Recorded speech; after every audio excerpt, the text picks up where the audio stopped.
진정한 부부의 재정이 가장 적은 것으로도 또 만족하는 사람이 가장 부유한 사람이다. 인생 후반전의 가장 큰 적은 비교와 결핍입니다. 젊은 날 우리는 부자가 되기 위해 더 넓은 집과 더 좋은 차를 위해 전력 질주했습니다. 그러나 중년이 넘어선 지금 우리는 깨닫게 됩니다. 욕망이라는 그릇은 채우려 할수록 더 커지기만 한다는 사실을 말입니다. 소크라테스는 부의 기준을 소유의 크기에서 만족의 크기로 대전환할 것을 요구합니다.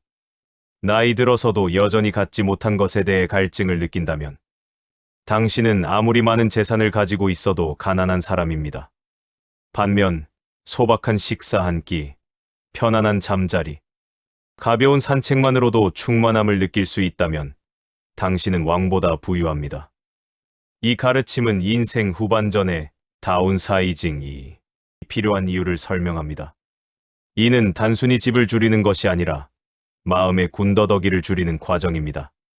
불필요한 인간관계, 과도한 체면치에 지나간 영광에 대한 미련을 버리는 것입니다.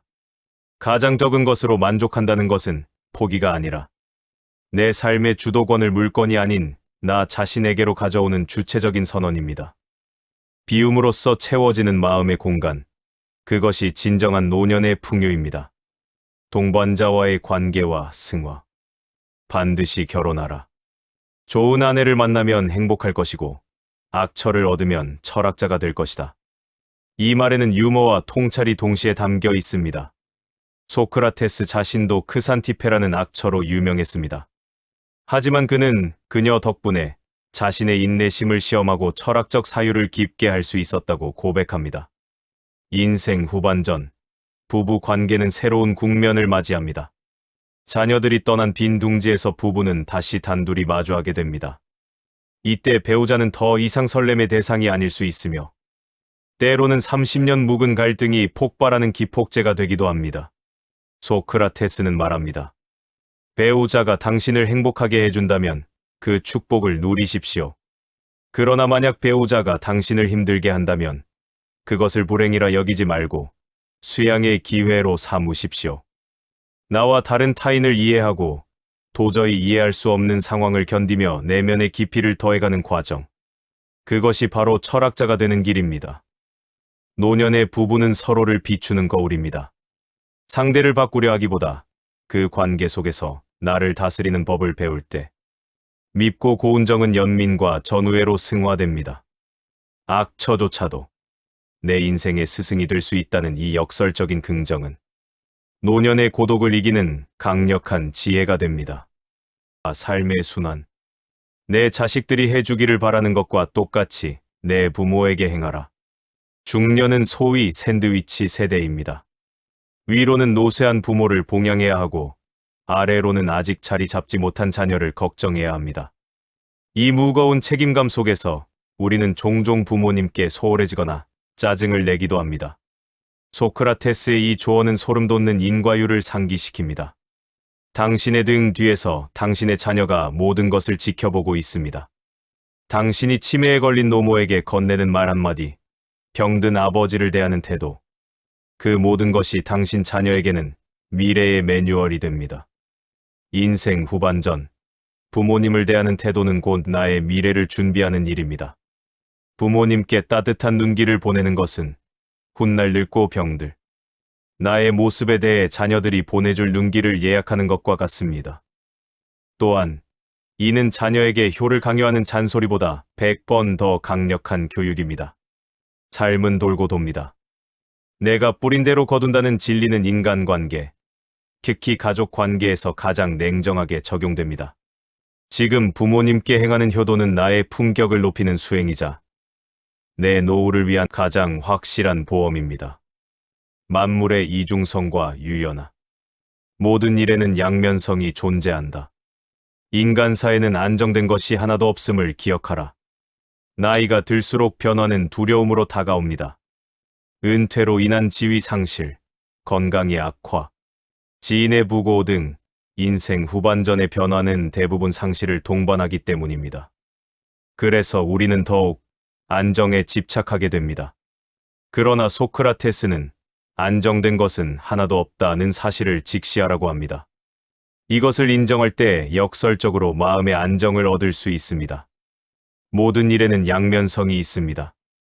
은퇴는 명함이 사라지는 상실의 사건이지만 동시에 평생 묶여있던 의무에서 벗어나는 해방의 사건입니다.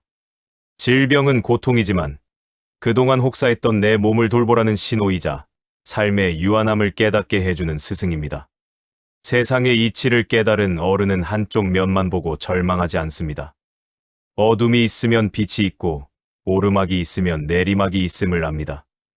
이 유연한 사고방식을 갖추는 것이야말로 꼰대가 되지 않고 지혜로운 어른이 되는 비결입니다.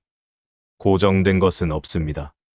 지금의 고통도 지금의 영광도 영원하지 않음을 아는 것, 그것이 격동의 인생 후반전을 버티게 하는 힘입니다. 평정심의 유지. 성공에 들뜨거나 역경에 지나치게 의기소침하지 마라. 젊은 날에는 일희일비하는 것이 열정이라 불릴 수 있습니다. 하지만 인생 후반전의 감정 기복은 건강을 해치고 영혼을 갉아먹습니다. 소크라테스는 외부 상황에 휘둘리지 않는 단단한 마음, 즉 평정심을 강조합니다. 성공했다고 해서 너무 우쭐대지 마십시오. 그 성공은 운과 타인의 도움이 섞인 결과임을 알아야 합니다. 반대로 실패나 역경이 닥쳤다고 해서 인생이 끝난 것처럼 굴지 마십시오. 그 또한 지나가는 바람일 뿐입니다. 나이 50이 넘으면 얼굴에 그 사람이 살아온 세월이 드러난다고 합니다. 그 얼굴은 성형수술로 만들 수 있는 것이 아닙니다. 좋은 일이 있어도 담담하게 미소 짓고 나쁜 일이 있어도 의연하게 대처하는 태도가 쌓여 온화한 노년의 인상을 만듭니다. 감정의 파도에 휩쓸리지 않고 파도를 타는 서퍼처럼 인생의 희로애락을 관조하는 자세가 필요합니다. 이것이 바로 어른의 품격입니다. 사랑과 연민의 역설. 사랑이 절실한 건 사랑하기 어려운 사람이다.